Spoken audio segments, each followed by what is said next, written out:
ആകാശവാണി വാർത്താ വീക്ഷണം. അശാന്തിയിൽ അയൽരാജ്യം, കരുതലോടെ ഇന്ത്യ.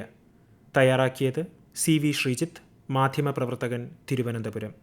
അവതരണം ഹരിഷ്ണ. സംവരണ വിരുദ്ധ സമരം വിദ്യാർത്ഥി പ്രക്ഷോഭമായി മാറുകയും അത് വളരെ വേഗം കലാപമായി പര്യവസാനിക്കുകയും ചെയ്തതിനൊടുവിൽ ബംഗ്ലാദേശിൽ പ്രധാനമന്ത്രി ഷെയ്ഖ് ഹസീനയ്ക്ക് അധികാരവും രാജ്യവും വിട്ട് ഓടിപ്പോകേണ്ടി വന്നു. 4ാം വട്ടവും അധികാരത്തിലെത്തിയ ഹസീനയ്ക്ക് രാജ്യത്തിന് സ്വാതന്ത്ര്യം നേടിത്തന്ന ജനകീയ സമരത്തിൻ്റെ നായകനും രാഷ്ട്രപിതാവുമായ മുജീബുർ റഹ്മാന്റെ പൂർണ്ണകായ പ്രതിമ വരെ തച്ചുടയ്ക്കുന്നതിലേക്ക് വളർന്ന വിദ്യാർത്ഥി പ്രക്ഷോഭത്തിൽ മുട്ടുമടക്കേണ്ടി വന്നത് ബംഗ്ലാദേശിൻ്റെ അസ്ഥിരമായ രാഷ്ട്രീയ ചരിത്രത്തിൻ്റെ ആവർത്തനം കൂടിയാണ്. 1.5 പതിറ്റാണ്ട് നീണ്ട അധികാര തുടർച്ചയുടെ സകല ദൂഷ്യതകളും ആരോപിക്കപ്പെട്ട അവാമി ലീഗ് സർക്കാരിന് രാജ്യത്ത് നടന്ന സംവരണ പ്രക്ഷോഭം പുറത്തേക്കുള്ള വഴി തുറക്കുകയായിരുന്നു.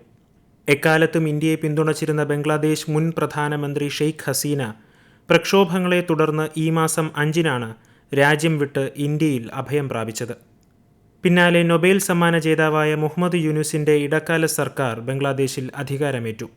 അതിനു പിന്നാലെ സുപ്രീം കോടതി ചീഫ് ജസ്റ്റിസും ഷെയ്ഖ് ഹസീനയുടെ വിശ്വസ്തനുമായ ജസ്റ്റിസ് ഉബൈദ് ഹസനും മറ്റ് 5 ഡിവിഷൻ ബെഞ്ച് ജഡ്ജിമാരും വിദ്യാർത്ഥി പ്രക്ഷോഭകരുടെ അന്ത്യശാസനയെ തുടർന്ന് രാജിവെക്കുകയും സയ്യിദ് റിഫാത്ത് അഹമ്മദ് പുതിയ ചീഫ് ജസ്റ്റിസായി സത്യപ്രതിജ്ഞ ചെയ്യുകയുമുണ്ടായി. ഇപ്പോൾ അധികാരത്തിലെത്തിയ ഇടക്കാല സർക്കാർ ബംഗബന്ധു ഷെയ്ഖ് മുജിബുർ റഹ്മാന്റെ രക്തസാക്ഷി ദിനമായ ഓഗസ്റ്റ് 15-ന്റെ പൊതു അവധി റദ്ദാക്കി. ജമാഅത്ത് ഇസ്ലാമി അടക്കമുള്ള സംഘടനകളെ തൃപ്തിപ്പെടുത്താനാണ് ഇടക്കാല സർക്കാരിൻ്റെ ഈ തീരുമാനമെന്നാണ് റിപ്പോർട്ടുകൾ സൂചിപ്പിക്കുന്നത്. പ്രധാനമന്ത്രി സ്ഥാനത്ത് നിന്നുള്ള പുറത്താകലിനു ശേഷം ഇന്ത്യയിലെത്തിയ ഷെയ്ഖ് ഹസീന പുതിയ ഇടക്കാല സർക്കാർ ഓഗസ്റ്റ് 15-ന്റെ പൊതു അവധി റദ്ദാക്കിയതിന് പിന്നാലെ ആദ്യമായി പ്രതികരിച്ചു. ജൂലൈയിൽ നടന്ന പ്രക്ഷോഭത്തിലെ കൊലപാതകങ്ങളിലും അക്രമ സംഭവങ്ങളിലും ഉൾപ്പെട്ടവർക്ക് തക്കതായ ശിക്ഷ നൽകണമെന്ന് ഹസീന ആവശ്യപ്പെട്ടു. മകൻ സയീബ് വസീദാണ് ഷെയ്ഖ് ഹസീനയുടെ പ്രസ്താവന സമൂഹ മാധ്യമത്തിൽ പങ്കുവച്ചത്. ആരുടെ നേതൃത്വത്തിലാണോ നാം സ്വതന്ത്ര രാഷ്ട്രമെന്ന ആത്മാഭിമാനം നേടുകയും സ്വയം തിരിച്ചറിയുകയും ചെയ്തത്, ആ രാഷ്ട്രപിതാവ് ഇന്ന് അങ്ങേയറ്റം അപമാനിക്കപ്പെട്ടു. അതിനാൽ ഓഗസ്റ്റ് 15-ന് നിങ്ങൾ ദേശീയ വിലാപ ദിനമായി ആചരിക്കണം. ബംഗബന്ധു ഭവനിൽ പൂക്കളർപ്പിച്ച് രക്തസാക്ഷികൾക്കായി പ്രാർത്ഥിക്കണം എന്ന് ഷെയ്ഖ് ഹസീന പ്രസ്താവനയിൽ പറഞ്ഞു. സർക്കാർ ജോലികളിലെ 56% സംവരണം വിവിധ വിഭാഗങ്ങൾക്കായി നീക്കിവെച്ചതാണ് തുടക്കം മുതൽ സർക്കാർ വിരുദ്ധ സമരങ്ങൾക്ക് കാരണമായത്. യോഗ്യതയുടെ അടിസ്ഥാനത്തിലുള്ള സംവരണം 44% മാത്രമായിരുന്നു. ഇതോടെ വിദ്യാർത്ഥികളിലും യുവാക്കളിലും കടുത്ത എതിർപ്പുണ്ടായി. 2013 മുതൽ രാജ്യത്തെ സംവരണ രീതിക്കെതിരെ വിദ്യാർത്ഥികളും യുവാക്കളും ശക്തമായ സമരം ആരംഭിച്ചു. സംവരണം 10% കുറയ്ക്കണമെന്ന ആവശ്യവുമായി ജൂലൈ ആദ്യവാരത്തിൽ രാജ്യത്തെ സർവകലാശാലകളിൽ തുടക്കമിട്ട വിദ്യാർത്ഥി പ്രക്ഷോഭം അതിവേഗം വ്യാപിച്ചു. ഇതിനിടയിൽ പ്രക്ഷോഭകാരികളിൽ ചിലർ വെടിവെപ്പിൽ കൊല്ലപ്പെട്ടതോടെ സമരം സർക്കാരിനെതിരായ ജനകീയ പ്രക്ഷോഭമായി മാറുകയായിരുന്നു. തലസ്ഥാനമായ ധാക്കയിൽ ദിവസങ്ങളോളം സമരക്കാർ റോഡ് ഉപരോധിച്ചു. വിവേചനത്തിനെതിരെ വിദ്യാർത്ഥികളെന്ന പ്രസ്ഥാനമാണ് പ്രക്ഷോഭത്തിന് നേതൃത്വം കൊടുത്തത്. പ്രതിപക്ഷ പാർട്ടികളും യുവജന സംഘടനകളും പിന്തുണയുമായി എത്തിയതോടെ രാജ്യത്ത് ഭരണകൂടവും അതിനെ എതിർക്കുന്നവരും എന്ന നിലയിലേക്ക് പ്രക്ഷോഭം കത്തിപ്പടർന്നു. സമരക്കാരെ നേരിടാൻ ബോർഡർ ഗാർഡ് ബംഗ്ലാദേശ് സേനയെ നിയോഗിച്ചതോടെ വിദ്യാർത്ഥികൾ തെരുവുകൾ കീഴടക്കി. ധാക്കയിൽ കർഫ്യൂ പ്രഖ്യാപിക്കുകയും സൈന്യത്തെ വിന്യസിക്കുകയും ചെയ്തു. പിന്നീട് സമരക്കാരും സേനയും നേരിട്ടേറ്റുമുട്ടലായി. ഇതിനിടയിൽ സംവരണം റദ്ദാക്കാൻ സുപ്രീം കോടതി ഉത്തരവിട്ടു. പിന്നാലെ സർക്കാർ സംവരണം പുനർനിർണയിച്ച് വിജ്ഞാപനം പുറപ്പെടുവിക്കുകയും ചെയ്തു. വിദ്യാർത്ഥി സംഘടനകൾ ആരംഭിച്ച നിസ്സഹകരണ പ്രക്ഷോഭം പ്രധാനമന്ത്രിയുടെ രാജി ആവശ്യത്തിലേക്ക് നീങ്ങിയപ്പോൾ ഭരണകക്ഷിയായ അവാമി ലീഗ് പ്രതിരോധത്തിന് രംഗത്തിറങ്ങി. ഓഗസ്റ്റ് 5 മുതൽ രാജ്യത്ത് അനിശ്ചിതകാല കർഫ്യൂ പ്രഖ്യാപിച്ചെങ്കിലും പ്രക്ഷോഭകാരികൾ സർക്കാരിന് വഴിപ്പെട്ടില്ല. ജൂലൈ ഓഗസ്റ്റ് പ്രക്ഷോഭത്തിൽ 440 പേർ കൊല്ലപ്പെട്ടതായാണ് വാർത്താ ഏജൻസികൾ റിപ്പോർട്ട് ചെയ്തത്. ഇതിനിടയിൽ സൈനിക വിഭാഗത്തിൽ നിന്നുണ്ടായ സമ്മർദ്ദം പ്രധാനമന്ത്രി ഷെയ്ഖ് ഹസീനയെ കൂടുതൽ പ്രതിരോധത്തിലാക്കി. രാജ്യത്ത് തുടരുന്നത് അപകടത്തിനിടയാക്കുമെന്ന സൂചനകൾ ലഭിച്ചതോടെയാണ് അവർ സഹോദരി ഷെയ്ഖ് രഹാനയോടൊപ്പം വ്യോമസേനാ വിമാനത്തിൽ ഇന്ത്യയിലെത്തിയത്. പ്രധാനമന്ത്രി രാജിവെച്ചതായും സൈന്യം രാജ്യത്തിൻ്റെ നിയന്ത്രണം ഏറ്റെടുത്തതായും സൈനിക മേധാവി ജനറൽ വഖാർ ഉസ് സമാൻ പ്രഖ്യാപിച്ചതോടെ 1 മാസക്കാലം നീണ്ട പ്രക്ഷോഭത്തിന് ശമനമുണ്ടായി. തുടർന്ന് മുഹമ്മദ് യൂനുസിൻ്റെ ഇടക്കാല സർക്കാർ അധികാരമേറ്റെടുക്കുകയുമായിരുന്നു. ബംഗ്ലാദേശിൻ്റെ പിറവി തൊട്ട് രാഷ്ട്രീയ വടംവലികളും സൈനിക ഇടപെടലും സാധാരണയായിരുന്നു. 2008 നടന്ന പൊതു തിരഞ്ഞെടുപ്പിൽ ഹസീനയുടെ പാർട്ടി വൻ ഭൂരിപക്ഷം നേടി അധികാരത്തിലെത്തി. 2009 വീണ്ടും തിരഞ്ഞെടുപ്പ് നടത്തി ഫലം ആവർത്തിച്ച ഹസീന 2014 ഭൂരിപക്ഷം നേടി അധികാരത്തിൽ തുടർന്നു. 2019 തുടർച്ചയായി 3-ാം തവണയും ഹസീന തന്നെ അധികാരത്തിലെത്തിയെങ്കിലും തെരഞ്ഞെടുപ്പിൽ ക്രമക്കേട് നടന്നതായി ആരോപിച്ച പ്രതിപക്ഷ പാർട്ടികൾ ഫലം അംഗീകരിക്കാൻ തയ്യാറായില്ല. ഈ വർഷം ആദ്യം നടന്ന തിരഞ്ഞെടുപ്പിലും ഷെയ്ഖ് ഹസീനയുടെ പാർട്ടി തന്നെ അധികാരം നേടി. തുടർച്ചയായി അധികാരം ലഭിച്ചതോടെ ഭരണകക്ഷിയുടെ നേതാക്കളിൽ അഴിമതിയും സ്വജനപക്ഷപാതവും ആരോപിക്കപ്പെട്ടു. ഇതിനിടയിലാണ് സംവരണ വിഷയം തിളച്ചുമറിഞ്ഞത്.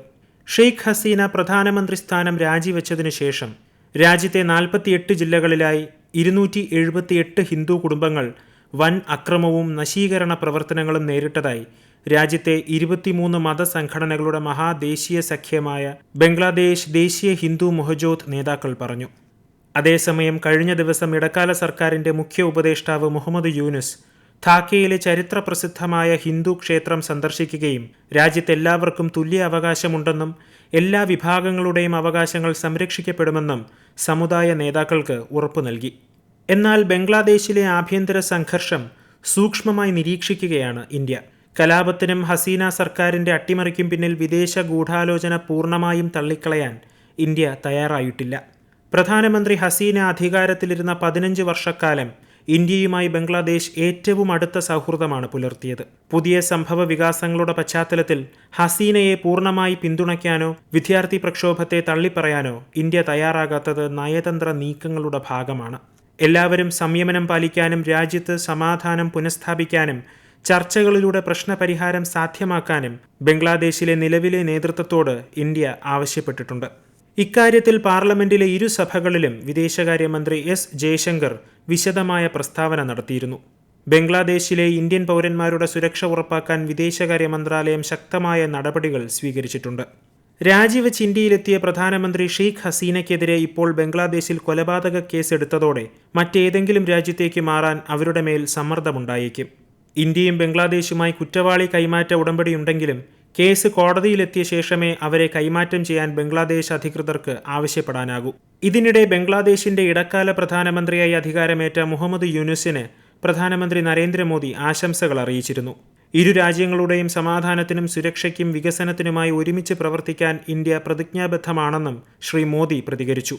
ബുധനാഴ്ച ബംഗ്ലാദേശിലെ ഇന്ത്യൻ ഹൈക്കമ്മീഷണർ പ്രണയ് വർമ്മ ഇടക്കാല സർക്കാരിന്റെ വിദേശകാര്യ ഉപദേഷ്ടാവ് MD തൗഹീദ് ഹുസൈനെ സന്ദർശിക്കുകയും പ്രധാനമന്ത്രി നരേന്ദ്രമോദിയുടെ ആശംസകൾ തൗഹീദ് ഹുസൈനെ അറിയിക്കുകയും ചെയ്തു.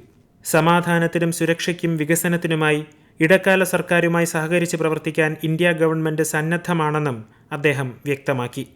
ഇന്ത്യൻ പ്രധാനമന്ത്രിക്ക് നന്ദി അറിയിച്ച തൗഹീദ് ഹുസൈൻ ഇടക്കാല ഗവൺമെന്റിന് മുമ്പിലുള്ള ഏറ്റവും പ്രധാനപ്പെട്ട ദൗത്യം ബംഗ്ലാദേശിലെ ക്രമസമാധാന നിലയും സമ്പദ് വ്യവസ്ഥയും സാധാരണ നിലയിലാക്കുക എന്നതാണെന്ന് വ്യക്തമാക്കി.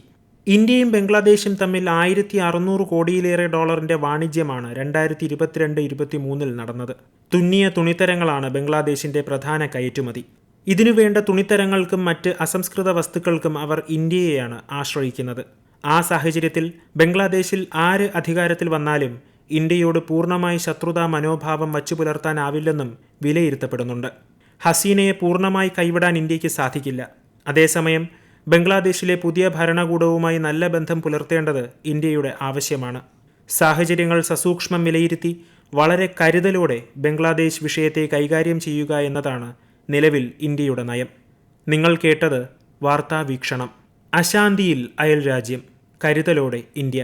തയ്യാറാക്കിയത് CV ശ്രീജിത്ത്, മാധ്യമപ്രവർത്തകൻ, തിരുവനന്തപുരം.